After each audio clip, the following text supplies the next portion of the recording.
Ақтаудағы азот минералды тыңайтқыштарын шығаратын завод экспорт көлемін 3 есе ұлғайтты. Биылғы 3 айдың өзінде кәсіпорын 79.200 тонна аммиакты селитра өндірген. Бұл былтырға сәйкес кезеңмен салыстырғанда 63%-ға жоғары көрсеткіш. Өрсін тапқан өндіріс жұмысымен өңірдегі тілшіміз Талғат Исламұлы танысып қайтты.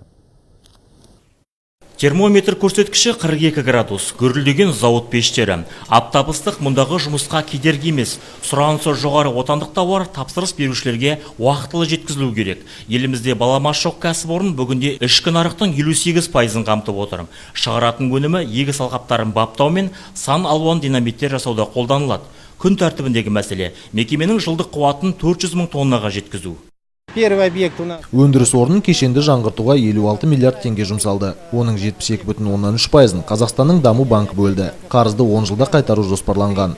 Бұл қаржы отандық шикізатты өндіруден бастап, өткізуге дейінгі өндірістік айналымды қайта құруға жұмсалады. Табиғи газды өңдеу жолымен алынатын шикізат зауытқа шағырлы шөмішті кен орнынан жеткізіледі. Осыдан соң көгілдір отынды игеру көлемі артып, бұл бағыттағы қаржы шығыны 6%-ға қысқарған. Бұдан бөлек кәсіпорын аумағындағы қуаттылығы 40 мегаваттық газ поршенді электр станциясы бой көтеруде. Заманауи кешен бірер айдан соң қолданысқа берілмек.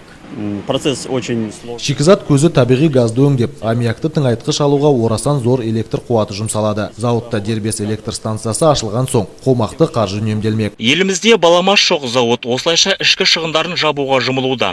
Өндірісті жаңғырту аясында жаңа қондырғыларды құрастыру жұмыстары аяқталуға жақын.